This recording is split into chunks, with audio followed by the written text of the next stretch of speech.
Bom, boa tarde a todos.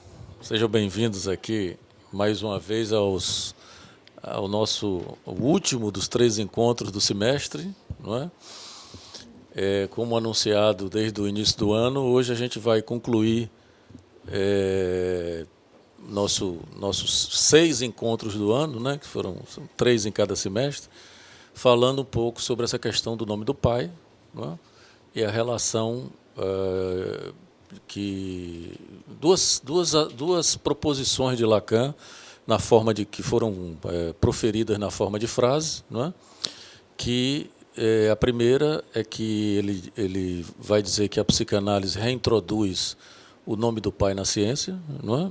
E a segunda que é necessário dispensar o Pai, contanto que possamos nos servir dele, não é?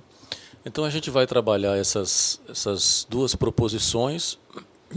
Obviamente, nossas discussões vão girar em torno da questão da relação da psicanálise e do que a psicanálise propõe como o Lacan propõe como o nome do Pai e a relação com a ciência, não é? Então, eu convidei aqui o Paulo Henrique, é até estranho chamar de Paulo Henrique, a gente só chama ele de PH, né? O famoso PH. É uma prática que a gente já começou a fazendo desde do encontro passado, que a Thaís falou um pouco sobre a questão da violência no Zizek, e a minha ideia é manter isso como uma prática corriqueira nos nossos 3 encontros. Convidar os meninos para começarem a trabalhar, não é? Não me deixarem trabalhando sozinho, a trabalhar e se expor aqui nas nossas discussões, não é? Então, o PH vai falar sobre um texto muito fundamental de Lacan sobre a relação da psicanálise com a ciência, que está nos escritos, que vocês devem conhecer, que se chama Ciência e a Verdade, não é? Então, o PH vai apresentar um pouco esse texto para vocês e depois a gente discute, debate e retoma essa discussão sobre o nome do Pai. Ok? Então...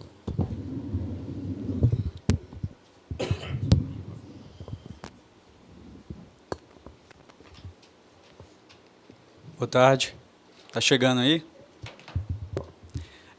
Então, como o professor falou, a minha tarefa hoje aqui é dar para vocês um pouco dessas discussões que o Lacan trabalha no texto A Ciência e a Verdade, né, que é um texto que foi redigido em 65 e foi publicado em 66. Né? A ideia do Lacan com esse texto é que ele servisse como uma espécie de conferência de abertura para o seminário 13, que é o seminário do objeto da psicanálise, né? Então, ele inicia o texto dele com a argumentação de que o sujeito sobre quem opera a psicanálise é o sujeito da ciência, né? E esse sujeito da ciência, para o Lacan, ele tem um nascimento muito específico na nossa história, né? Que é justamente a descoberta do cogito por parte do Descartes. Então, é engraçado porque quando ele fala isso, ele diz, ele aponta uma referência em específico para a gente analisar esse contexto do nascimento do sujeito da ciência, né? E essa referência que ele aponta é a de um filósofo francês chamado Alexandre Coiré, que ele tinha uma teoria que tratava dos possíveis efeitos na subjetividade ocasionados pela transição de uma concepção de uma subjetividade ancorada no modelo aristotélico-ptolomaico para aquilo que ele chamou de universo infinito, né? O que é que ele queria dizer com isso? O Coiré, com essa teoria, ele queria apontar que o ser humano antigo ele tinha um lugar assegurado por uma ordem que o determinava, né? Então, a posição hierárquica do homem dentro do mundo já estava muito bem estabelecida, né? Essa posição cosmológica dele já estava muito bem consolidada. Então, dentro de uma sociedade desse tipo, o que acontece é que as pessoas já sabem muito bem o que devem fazer, né? Por exemplo, na Idade Média, se você nascesse plebeu, filho de um sapateiro, você acabava no futuro se tornando um plebeu sapateiro, né? Então, vocês percebam aqui que não existe uma espécie de troca, né, de posições do sujeito dentro do laço social. Existe uma espécie de rigidez, né? Só que aí o que é que aconteceu? Posteriormente, uma série de transformações começaram a ocorrer no laço social como um todo e alguns discursos começaram a operar, né? E o Coiré, ele argumenta que os discursos que começaram a operar foram justamente os discursos de mecanização e matematização do universo, né? Então, com esse novo paradigma, o que aconteceu foi que os seres foram destituídos desses lugares fixos e eles foram colocados em um plano horizontal infinito, né? Ou seja, as pessoas tiveram mais fluidez para ocuparem outras posições dentro do laço social, né? Não existia mais essa lógica de determinação, né? Então, a partir desse novo paradigma, o que aconteceu foi que o ser humano ele começou a construir um conhecimento verdadeiro sobre as coisas, né? Então, essa relação de conhecimento começou a partir do próprio sujeito, né? E o engraçado é que foi o próprio Descartes que, de alguma forma, tentou sistematizar um método para você chegar nessa concepção de um conhecimento verdadeiro sobre determinado fenômeno, né, que é justamente o método cartesiano, né? Então, o Lacan ele diz que o sujeito na psicanálise ele só pode surgir depois dessa passagem em que o grande outro é destituído dessa ideia de saber totalizante e é inserida dentro desse contexto a dimensão da dúvida, né? Então, percebam que aqui não existe só uma espécie de cisão entre a alma e o corpo, né? O Lacan ele assinala nesse texto que seria muito mais interessante a gente prestar atenção para outra cisão, que é a cisão entre saber e verdade que é operada nesse momento, né, no auge da modernidade. Então, se antes era Deus que sabia tudo, né, se antes era Deus que organizava tudo, a partir daquele momento, o que aconteceu foi que o homem ele foi convocado a produzir esse saber, né? Esse saber não estava mais todo ancorado na dimensão divina, né? Então, o que acontece é que a modernidade ela pode ser descrita nesses termos como uma espécie de ruptura com a tradição do pensamento místico, né? E a ascensão posterior de um pensamento de origem mais racionalista, né? Daí a gente tem aquele famoso aforismo do Descartes, que é o penso, logo existo, né? Ou seja, o sujeito moderno é esse sujeito do ser, é esse sujeito que supõe uma substância baseado em critérios identificados com a razão, né? Então, o Lacan fala que a psicanálise é tributária desse sujeito inaugurado pelo Descartes, né? Então, isso é bastante engraçado porque o Lacan, posteriormente, ele comenta que essa história de dizer, por exemplo, que a descoberta freudiana só foi possível na medida em que o Freud se distanciou do cientificismo da sua época, é uma balela, né? Para o Lacan, na verdade, foi esse cientificismo que deu condições para que o Freud criasse a psicanálise, né? Então, o Lacan ele diz que esse cientificismo freudiano estava muito ancorado em ideais empiristas e ideais naturalistas, né? Então, no final das contas, ele diz que o Freud ele nunca abandonou isso, né? E, de certa forma, a gente observa que foi justamente por manter esses ideais vivos que o Freud ele se viu em alguns momentos tentando reafirmar o direcionamento que ele achava ser correto para a psicanálise, né?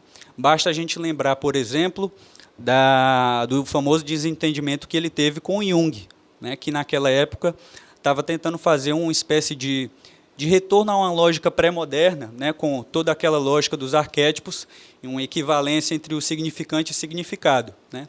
Então, foi justamente por estar muito comprometido com esses ideais científicos da modernidade que o Freud rompeu com Jung, né? Então, esse é o primeiro ponto que o Lacan ele trabalha aqui. Posteriormente, ele vai fazer uma série de críticas ao que ele chama das ciências do homem, né? Por quê? Porque, para ele, o homem da ciência ele não existe, né? Só existe o sujeito, né? Daí a crítica que ele faz à ideia de ciências humanas e, consequentemente, da psicologia, né? Então, para exemplificar mais ou menos esse pensamento dele, ele utiliza as obras do Piaget e de um filósofo sociólogo francês chamado Lévi-Brou, né? Então, ele diz que esse Lévi-Brou ele tinha um pensamento e encarava o pensamento, o discurso e uma série de outros processos básicos como só existentes na medida em que faziam uma referência a certa mentalidade, né? Então, como se todos esses processos eles só podiam operar na medida em que existia um pensamento presumido pelo próprio pesquisador. Então, é como se o saber, dentro dessa relação, ele estivesse do lado do pesquisador e não do sujeito, né? Então, é nesse sentido que o Lacan fala que tais fenômenos estudados só podem interessar a ciência na medida em que eles não trazem nada sobre o sujeito, né? Então, ao longo da discussão aqui, ele chega a dar outros exemplos, como o da lógica, né? Ele diz que a lógica foi concebida enquanto matéria justamente para tentar suturar o sujeito. Mas ele fala que, no final das contas, ela falhou nessa empreitada, né? E aí a gente chega num ponto crucial do texto, que é onde ele fala que o sujeito continua como correlato da ciência, mas um correlato antinômico, né? O que é que ele quer dizer com essa frase? Que, na verdade, esse sujeito insiste em aparecer onde ele não é bem-vindo, né? Então, quando a gente pega esse pensamento do Lacan, automaticamente eu me remeti à própria construção da psicanálise, né? No início. Então, se vocês pegarem, por exemplo, o início da obra freudiana, vocês vão ver que ele se ocupa justamente daquilo que até então a ciência renegava, né? Então, por exemplo, 1900, né? A obra inaugural da psicanálise, interpretação dos sonhos, né? Existe algo mais distante dessa lógica da ciência do que os sonhos, né? Então, nessa série a gente pode incluir aí os lapsos, né? Os xistes. Então, a gente vê que o Freud ele estava se ocupando justamente da psicopatologia da vida cotidiana, né? Então, são desses processos mais elementares, esses processos mais básicos, que a ciência até então não queria saber, que o Freud vai se debruçar, né? É com esse material que ele vai trabalhar, né?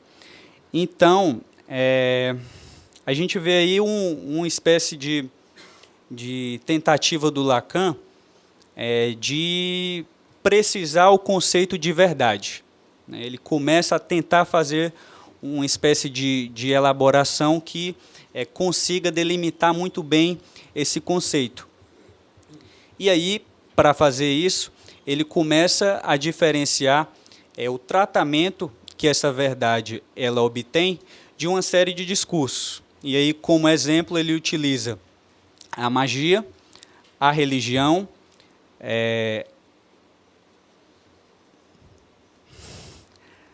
a ciência e a psicanálise. Pensei que o rapaz estava falando comigo. Então, para o Lacan, né, a verdade na psicanálise está relacionada ao objeto causa de desejo, né, que é justamente o objeto A, né, que é um objeto opaco, né, um objeto que não pode ser determinado empiricamente, né. Então, na psicanálise, para o Lacan, os efeitos de verdade são atos pragmáticos e não propriamente consequências lógicas, né. O que é que o Lacan quer dizer com isso? Que a psicanálise ela conserva no seu interior uma espécie de abertura para tudo aquilo que é da ordem do inesperado, né? É como se ela conservasse uma abertura para aquilo que é da ordem do imprevisível, né? Então, daí a importância, por exemplo, da fala dentro do processo de vislumbre daquilo que ele chama de verdade, né? Por quê? Porque, enquanto eu falo aqui, eu posso, por exemplo, cometer um ato falho, né? Eu posso cometer um xiste, e é justamente com esse material que o analista ele vai trabalhar junto com o analisando.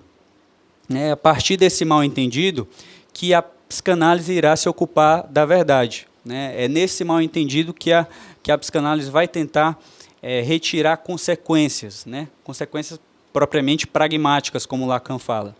Então, tem um aforismo muito conhecido do Lacan que exemplifica bem essa lógica, né? Que eu, a verdade, falo. Né? Ou seja, essa verdade está diretamente ligada com a concepção de linguagem, né? Que a gente tem dentro da psicanálise.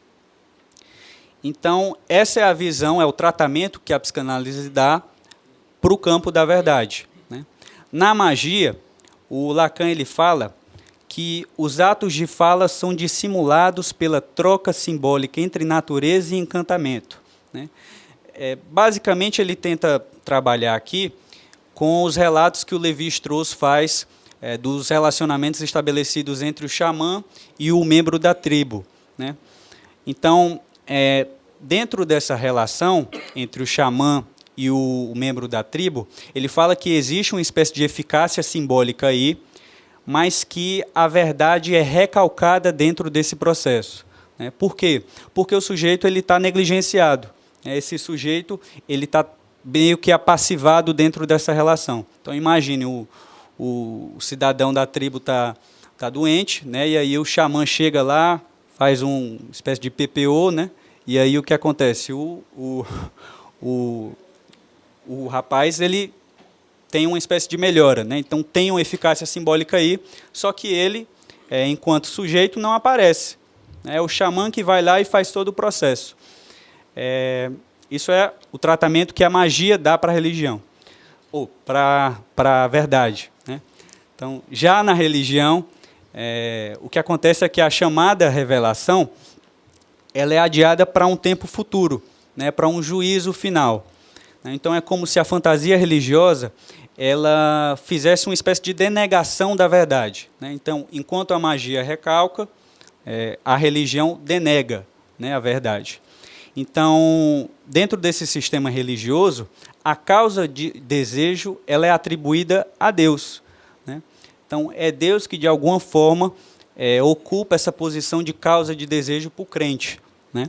Então, é nesse contexto que a verdade, ela, dentro do sistema religioso, ela está muito aliada a uma concepção de culpa. Né?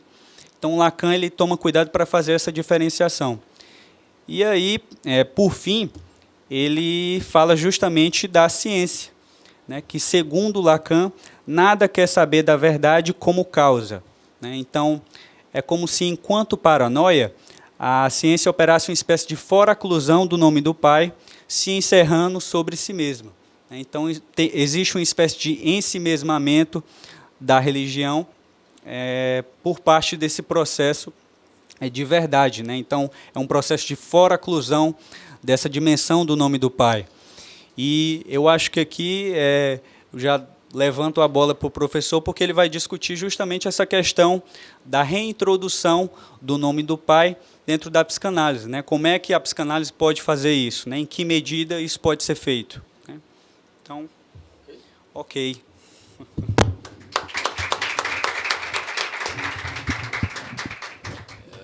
Esse texto que o PH apresentou para vocês, como eu disse, é um clássico, né, de Lacan. É um escrito, Ciência e Verdade, que assim, ilustra a posição de Lacan com relação a essa correlação entre psicanálise e ciência. Isso, obviamente, vai um pouco adiante, né, se desenvolve, se modifica um pouco, porque, como o PH disse, é um texto da década de 60, não é? E ele vai se modificando um pouco exatamente, curiosamente, a modificação tem a ver com o próprio desenvolvimento do conceito de nome do Pai. Né? Mas, antes de falar disso, eu queria só fazer alguns comentários sobre essas questões que o texto, que o PH colocou, como o texto coloca. Não é? Primeiro, lembrar para vocês o seguinte, de que Lacan não tem a mesma posição que Freud tinha com relação à ciência, a relação da psicanálise com a ciência. Não é? Freud era um positivista da psicanálise. Ele queria que a psicanálise fosse, de qualquer forma, reconhecida como ciência, não é? E ele não interrogou, não tinha o Poiré, não é? O Freud não tinha o Poiré. Poiré era um epistemólogo conhecido, né, de primeira linha, não é uma referência na epistemologia, e que exatamente Lacan, todas as interrogações que Lacan faz são fundadas nas proposições do Poiré, não é? O Freud não tinha o Poiré e, portanto, não faz esse tipo de interrogação discursiva da relação, por exemplo, de como a ciência foi uma condição de possibilidade do surgimento da psicanálise, mas sem desconsiderar com Lacan que a psicanálise não acompanha a ciência em toda a sua lógica, em toda a sua forma, não é? O que, como eu já disse isso uma vez para vocês, esse é um tema que a gente está retomando de outra forma, né? Que a gente já teve um seminário aqui que a gente fez sobre a relação da psicanálise com a ciência, não me lembro, 1 ou 2 anos atrás, né? Estamos retomando, introduzindo essa questão do nome do pai, né? Mas Freud, de uma certa maneira, mantém essa posição de querer adequar a psicanálise a um rigor científico, e ele, de uma certa forma, consegue no que diz respeito a esse arcabouço conceitual, teórico, o rigor com o qual ele define, não é, os seus conceitos. E tem um outro texto de Freud que eu lembro para vocês, que também é um texto muito discutido de Freud, que é o texto sobre a questão da Weltanschauung, né, da visão de mundo, né, onde Freud vai dizer claramente que a psicanálise acompanha a tal da Weltanschauung, que é a visão de mundo da ciência e não a da religião, né, exatamente por conta dessas questões que o PH apresentou para vocês aqui. Ou seja, a psicanálise ela não trabalha numa lógica do excesso de simbólico que a religião, né, do tratamento que a religião dá à verdade ao sujeito, né? Porque, por exemplo, todo esse caráter mágico e fantástico da religião, a psicanálise não acompanha, não é? A psicanálise acompanha um certo rigor e uma certa condição literal dos conceitos científicos, não é? Ou seja, ela acompanha, Freud não diz isso, mas ele entende, ele tem a intuição disso, né? Porque, na verdade, quem vai dizer isso é o Lacan. A psicanálise acompanha esse desencantamento do mundo que o Pascal anunciou, não é? Que o mundo era um mundo encantado, com esses seres que o PH descreveu aqui para vocês, né? Esses seres encantados, não é? Quer dizer, o real era encantado no sentido dessa imaginarização do real, e havia seres e tal, né? Quer dizer, a explicação do real era uma explicação meio mágica, meio fantástica, não é? Religiosa, excessivamente simbólica e imaginária, não é? O movimento dos astros eram determinados por uma vontade divina, não é? Quer dizer, não havia um saber literal do real, não havia ciência, então a explicação, por exemplo, dos movimentos dos astros eram explicações deificadas, né? Ou seja, tudo se via Deus, né? A vontade de Deus, o dedo de Deus, e, enfim.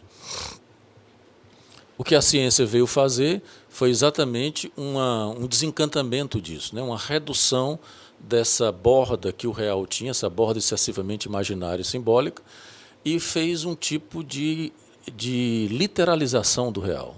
Isso que o Poiré chama de matematização do real, não é? E que o Lacan também chama de uma literalização do real. Ou seja, a gente olha para o real e não vê mais entes, como era na física aristotélica, que é essa discussão que o Poiré faz também, né? Os objetos não deixam de ser entes, não é?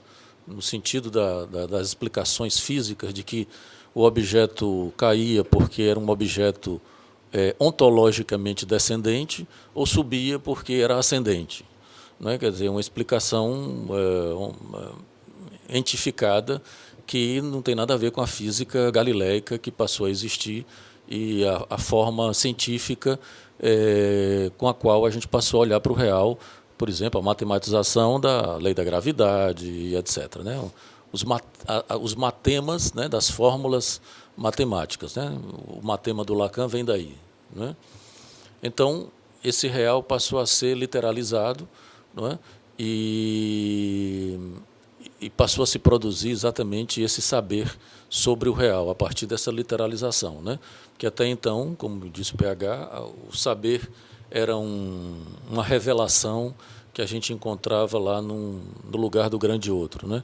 O sujeito não produzia saber, ele apenas esse saber era apenas revelado para ele, né? Bom, se o sujeito não produzia saber, não poderia haver ciência, né?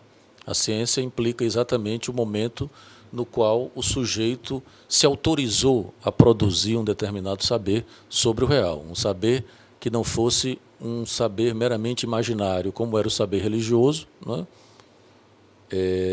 Ou o saber mágico, por exemplo, né? Que eram saberes que, por exemplo, Foucault vai definir como sendo o saber da época, que se produzia em torno das semelhanças e das similitudes, e algumas categorias que Foucault usa lá no texto das Palavras e as Coisas, né?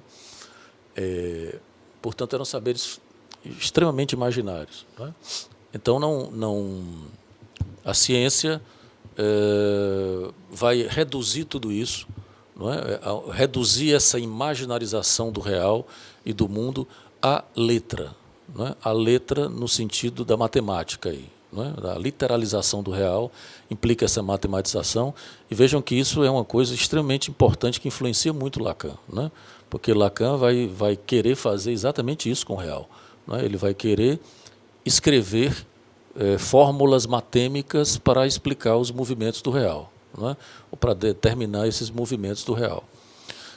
Então, é nesse sentido que Lacan acompanha Freud, nessa ideia, né, de que a psicanálise não acompanha essa visão de mundo fantástica e mágica e imaginarizada que a religião apresenta, não é? A psicanálise acompanha uma certa lógica, que é a lógica da visão de mundo da ciência, né? Da Weltanschauung científica, que é esse olhar para o real reduzido o máximo possível desses encantamentos imaginários que esses outros discursos produziam, não é? E, bom, também voltando ao conteúdo aqui que o PH apresentou para vocês, né, é exatamente esse movimento de literalização que determina o marco inaugural do surgimento da ciência e do sujeito da ciência, né, que é exatamente o Descartes, né? Essa ideia de que o pensamento, não é, poderia garantir uma série de coisas no que diz respeito ao sujeito. Quer dizer, eu penso, logo sou, do Descartes, não é? Primeiro, o Descartes é um marco porque, como eu disse já para vocês em outras situações, ele é exatamente o filósofo que, enfim, vai demonstrar como o sujeito produz saber, não é? Mesmo que ele ainda tenha um pezinho no pré-moderno, porque a garantia do saber do sujeito para Descartes é dado pela perfeição divina, não é? Mas, de todo modo, é o sujeito quem produz, porque Deus colocou na minha cabeça ideias inatas, então, com essas ideias, eu consigo pensar e produzir saber. Mas quem garante que esse saber não é equivocado, é um saber verdadeiro, é a perfeição divina, porque Deus é perfeito, não iria me enganar me dando ideias equivocadas, não é? Bom, é o último passo do Descartes, que é um passo meio estranho, não é? Mas mostra como Descartes é um filósofo de transição, né? Para a idade moderna, e, portanto, funda essa ideia de que o sujeito ele pode produzir saber e pode pensar, não é? E ele cria, então, essa famosa frase que vocês já conhecem, que é o cogito, né, do penso, logo sou. Qual é o problema? Vejam que esse é um modelo, não é por acaso que Lacan trabalha a obra dele inteira com esse modelo do Descartes, né, porque aí é onde ele vai incidir essa referência que ele faz à ciência, de que essa frase, né, de que o sujeito da psicanálise não é outro senão o sujeito da ciência. Não é? Quer dizer, o que é que Lacan está dizendo? que a psicanálise trabalha com o sujeito da ciência. Qual é o sujeito da ciência que a psicanálise trabalha? Como assim? Não é? É o sujeito da lógica, como disse aqui o PH? Não. O problema é que a ciência ela criou um sujeito que ela não sabe que criou. Não é? Ela produziu um sujeito que é exatamente o sujeito da dúvida,